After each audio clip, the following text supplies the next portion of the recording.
Hey friends, let's talk about extended lace fronts on ready-to-wear wigs. So there have been a number of ready-to-wear synthetic and human hair wigs that have come out in recent years that have what are called extended lace fronts that go all the way down to the ear. And I would like to give you an example. This is Jon Renau Carrie Lite in their light cap, and this is a human hair wig, but this is relevant even for some synthetic wigs. For example, Envy just came out with some Envy hairstyles that have extended lace fronts, and I have a similar issue with those as I do with this. So because of my hairline, very low hairline right here, I struggle with these extended lace fronts because they cover my hair and they look kind of obvious. Another struggle I have is if I want to pull this up, this lifts just a little bit. Now, if you don't have any bio hair or you don't have a low hairline, maybe that won't be an issue for you. Or you can always adhere the lace on the sides with Ebin spray, got to be gel.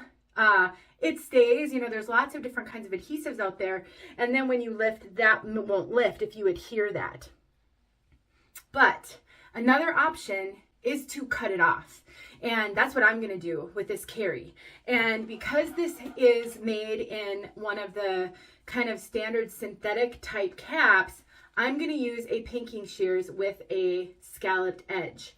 If this were a budget-friendly human hair wig, or not budget-friendly human hair, if this were a budget-friendly synthetic or a human hair, many human hair wigs come with lace that you need to cut yourself. It's long lace, same with budget-friendly synthetic.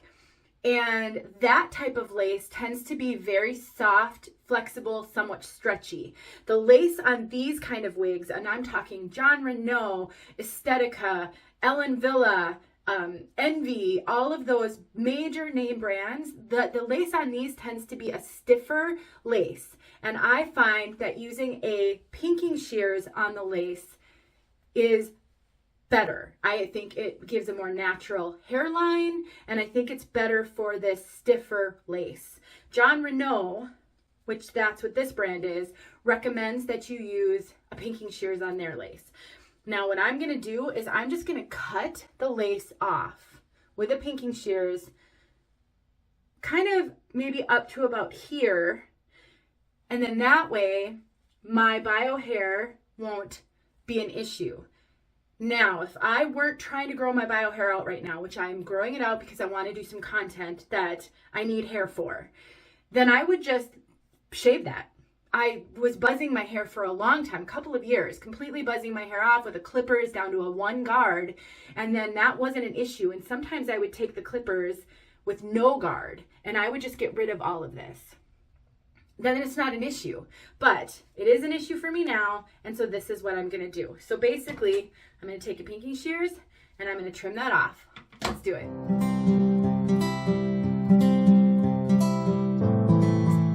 Now I recommend you clip the hair out of the way to make sure that you don't accidentally cut a bunch of hair off. Pinking shears are very unwieldy. They're pretty big, and so they can be a little challenging to use. So just go slow. I like to do it on a countertop like this because I find it just a little bit easier. And then I'm just going to start trimming, and I'm going to trim really close to the hairline. You can trim far away from the hairline if you want to make sure that you're not cutting it too short, and then you can cut it shorter if you need to. Now I'm going to gradually come out a bit where it will meet my temple because I do want some of that lace there. Do you see? It's closer here and then it goes out. Now I find the lace on this Carrie to be very long. So I want to trim the lace front as well. I often trim the lace front on my synthetic wigs. I think it gives a more natural look. I think sometimes you can see a line of demarcation where that lace is, and this can help with that. But I'm not going to cut it as close. This is just going to help with realism. That scalloped edge truly makes a really big difference. And again, Go slow and just make sure you're clipping the hair back. On a human hair wig, you could even get the hair wet, which will help keep it out of the way. I'm not concerned if I cut a few strands here and there. I don't want to cut a large amount, but I'm not super concerned about a few strands. And now we're just going to keep on cutting. This is not necessary. Don't watch this video thinking I'm telling you have to cut your lace front on your Carrie Lite or on any other ready-to-wear wig. This is just what I'm doing, my personal preference. Now, I'm back to the other side, so I want to get that closer to the hairline.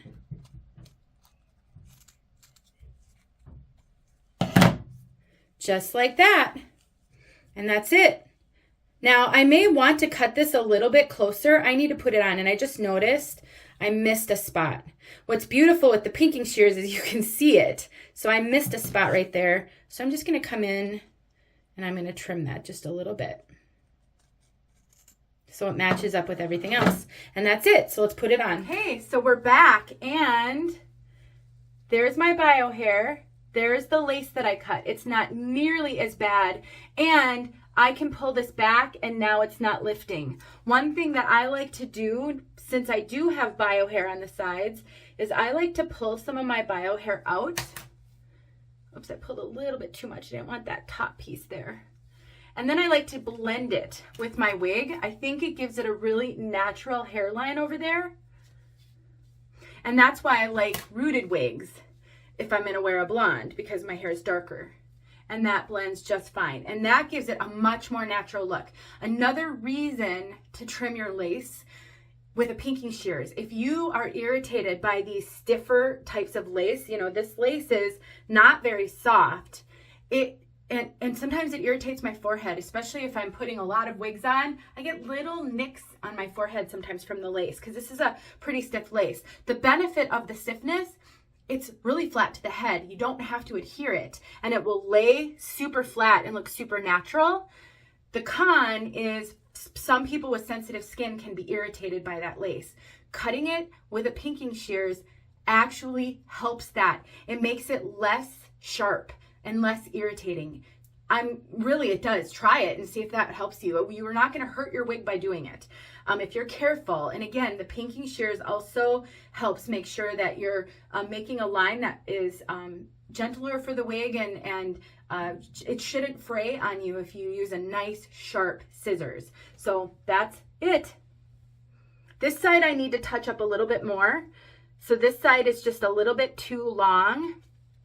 And what I will do, and I did it on this side, I didn't film it, but what I will do, and maybe I'll quickly film it for you guys on the other side, I took these little scissors.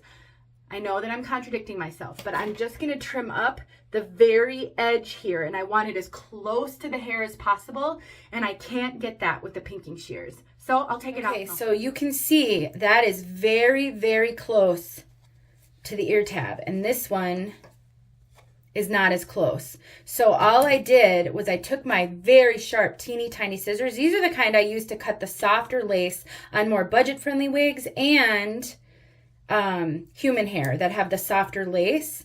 And I just went in there because I can get really close. And this has a little piece that sticks out right here. Both sides had that. So I'm going to cut that off right up against. And now I'm just going to get really close right here. I may lose a tiny bit of hair because there is a little bit of hair sewn in to this.